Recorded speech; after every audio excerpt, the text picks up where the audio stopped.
Okay, so this is a part of 118. So this is the copy of a note taking the archetype hype for Children, Blood and Bone. That's what we did around. I was in around like period two B. I was on a B day with two. I was in second period with the B day. So we I so that's where we started off with the project that we have to do. Basically, it's basically added to that conversion. So let's read the instructions if you don't mind. And I'm going to let her read for me. Instructions: follow along with your classmates' presentation in class, and write down one fact and one opinion about each of the literary archetypes. Turn these notes in for credit in the gradebook. The Fair Maiden. Fact: a soul that is the opening color full of God. Opinion: great. The Wise Old Man. Fact: used by a weak appreciate of lizards of how it makes. Opinion: good.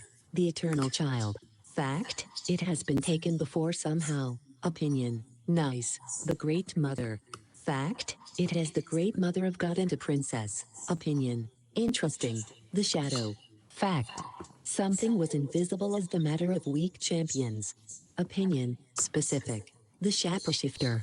Fact: by the follow of the Prince of the Horn, it became stronger than the story makes onto it. Opinion: minded. The Trickster. Fact: who was the trickster of the world who it was? Opinion: That's what I passions. The did. Warrior. Fact: some warriors may defend the huge war if necessary. Opinion: youth. In conclusion, which archetype do you personally relate to the most? Why? The trickster, because some of the collection that has made it the world of the masterpiece, and it can be some kind of civilizations above. Yeah, it could be true. All right, so uh, I only have like around like two more videos to get on to. I'm uploading the part 118 right now. So two more videos and I'll be done for today. I'll be off of my Chromebook for now on until next year. Well, not next year, but next year, this next school year. Um, and no, it's a different combination, man. All right, let's do the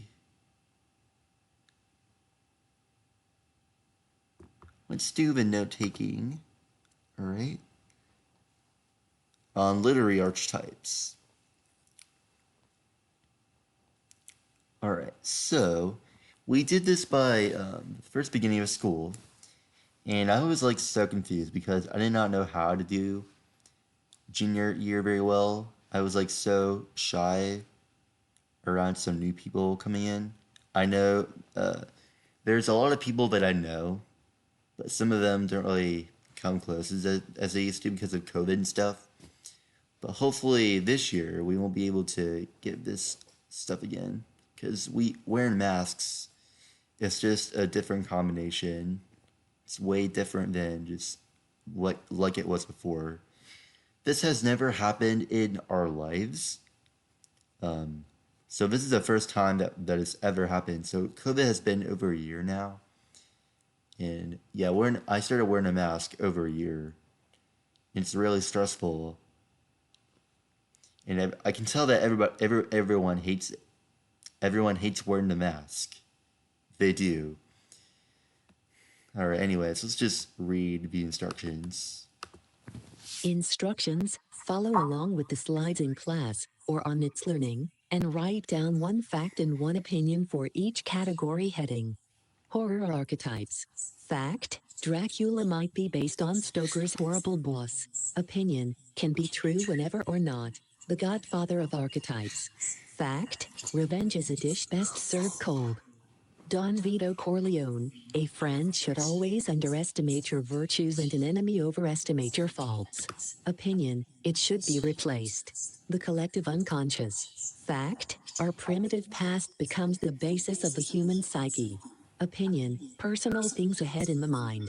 How archetypes form. Fact: which Jung originally terms primordial images, include the anima animus, the self, the shadow, and the persona. Opinion, it thinks a chart of how it suggests. The Obviously. hero's journey monomyth. Fact, can become stronger, overcome our inner and outer obstacles, and win the day. Opinion, wouldn't it be the climbing matter, the trickster? Fact, something that jokes on the master of the collapse. Opinion, doesn't make the difference between my invention and the comfort. Group project archetype Comfort. hype. Mr. Spencer will divide you into groups of 3-5 people, and choose an archetype through Mr. Spencer to focus your project on. Projects are due next week. Choose from the fair maiden, the wise old man, the eternal child, the great mother, the shadow, the shapeshifter, the trickster, the warrior. So that's what we have to do for the beginning of school. And sometimes it's kind of stressful for me because I did not know how to deal. I did not know what to do for my junior year. It's because I was like kind of shy around new teachers because I barely see them in the hallway. I know it's kind of new to me, but now I'm getting used to them. I mean, I will miss them very much. I mean, I will miss the lessons that they have taught me. So yeah, let's click on the chapter 14 to 16. Why don't we do that, shall we?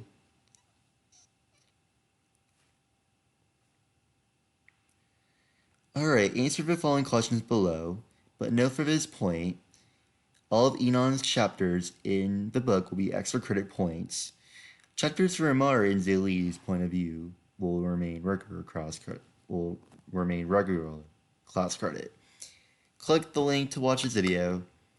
We watched this class for this lesson, so this is a review of the hero's journey, so you'll be able to watch. You'll be able to listen ahead, so yeah. What is an archetype? Look it up if you don't remember. A recurring pattern in literature. True. 2. The hero's journey is a type of story archetype, or monomyth, that writer named Joseph Campbell first outlined in his 1949 book, The Hero with a Thousand Faces. Which character is the primary hero, or protagonist, in the book Children of Blood and Bone? Zelie. 3.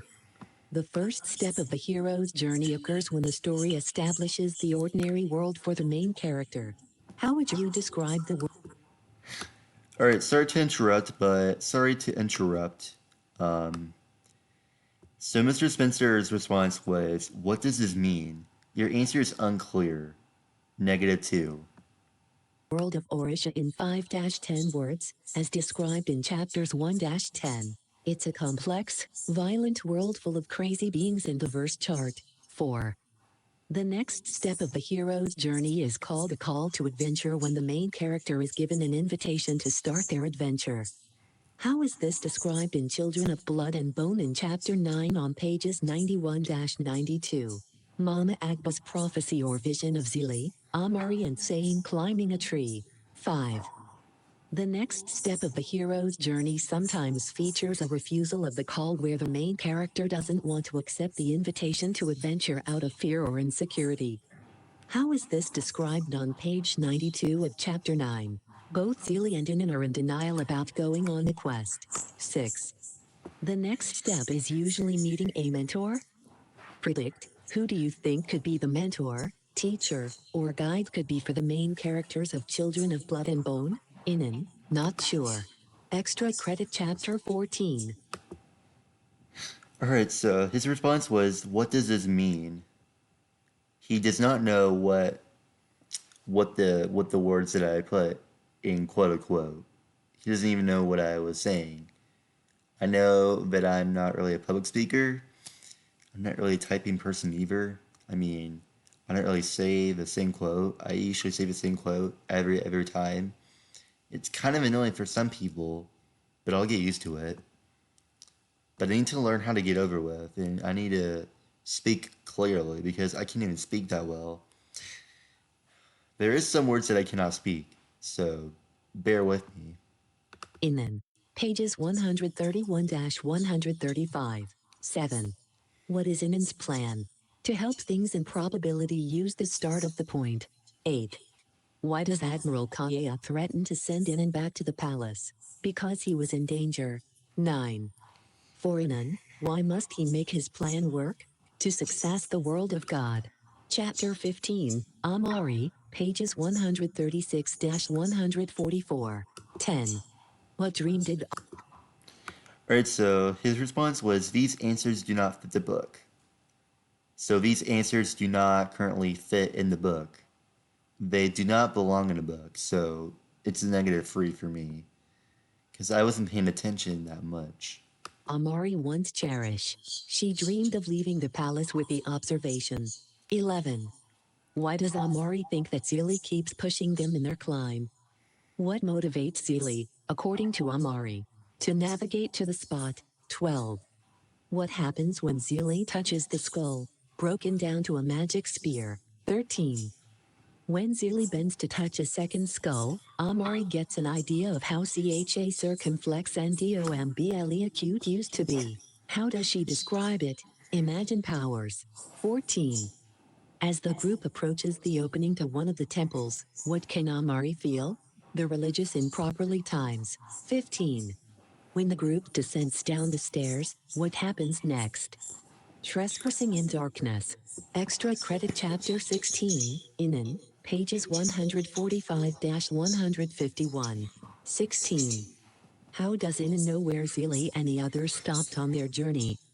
How is he tracking her? 17. When Inan opens the merchant's safe and finds Amari's headdress, what does he remember?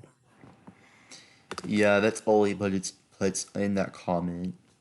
Because I don't know, I don't know, I don't know that, I don't know, I don't really know Children of Blood and Bone too much.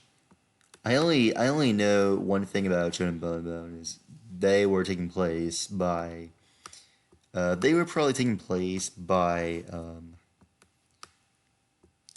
like the kind of related to Arabic, the Arabic. It's kind of like an Arabic. Kind of reminds me of somebody speaking Arabic around here that I've seen. Alright, let's click on chapter 17, 18, and 19. Let's click on that.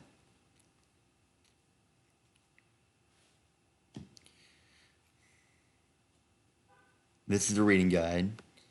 Answer the review questions below.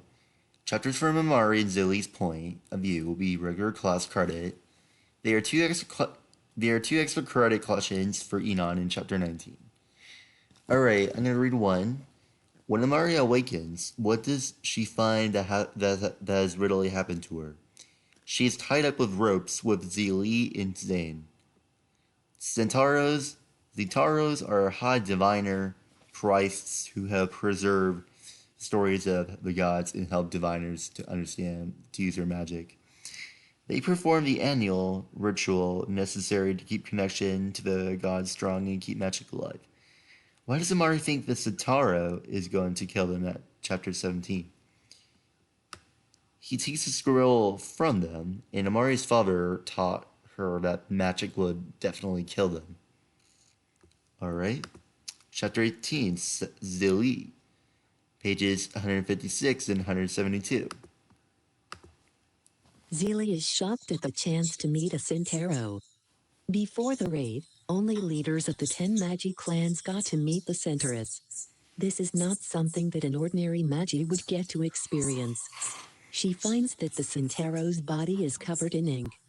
When Zelie shows interest, he explains to her what the marks mean. What do these ink marks, or tattoos, represent? They represent the language of the god called Zimbaria. 4. What is the Centauro's name and what does it mean? Lacan, it means my wealth is increased. 5. As they enter the dome, the group becomes surrounded by a mural image of art showing the 10 gods and the Magi clans, page 0 of your book. Fill in the blanks. Zelie learned that the Magi believe the world was created in the beginning. Our Sky Mother created the heavens and the earth, bringing life to the vast darkness. Just like being here. Who are the children of blood and bone? Sky Mother created humans before it came out. 7. What is the story of Yemaja? Man shares the story of Yemoja, who was once married to the god of war, ancient history in Nigeria. 8.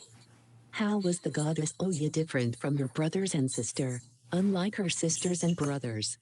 9. With what gift did Sky Mother reward her patient daughter, Oya? She was awarded patience with worshippers of powers. 10. Why did Sky Mother create the Centaurus? Like guardian angels, and they are meant to protect God's will casket. 11. Zeely learns about the special bone dagger. It is a sacred relic that was carved from the skeleton of the first Centauro. Fill in the blanks on page 161. Whoever wields it draws strength from the life force of all those who have wielded it before. 12. On the bottom of page 161 and page 162, Lacan explains how the Yoruba word Mamalao carried the stone every century, along with a dagger, and the scroll to the sacred temple and performed the ritual that would bind the Magi to the gods and Sky Mother. Mamalao means mother of mysteries or mother of wisdom in Yoruba. How did magic die according to Lacan? Mamalao could not perform the ritual because of King Sarah's violence. 13. Why didn't the Centaurs defend themselves against King Saran and his attacks? The senators can only protect life, not take it away. 14. When Amari explains that she does not think the artifacts can be destroyed because her father already tried, what information does Lacan give her about the artifacts and magic? They can only be destroyed by different magic powers. 15. What does Lacan tell Amari, Sane, and Zeely they have to do? They take the scroll, sunstone, and bone dagger, recite an incantation for 100 years. 16. Critical thinking. When Zeely realizes that she must be the one to connect the Magi to Sky Mother, she does not want to do it. She begs Lacan to do it himself or make her brother do it. She even thinks Amari would be better suited for the task. Why do you think Zeely lacks confidence in her abilities to complete this portion of the journey? Not very strong. By any chance of feeling for a successful being.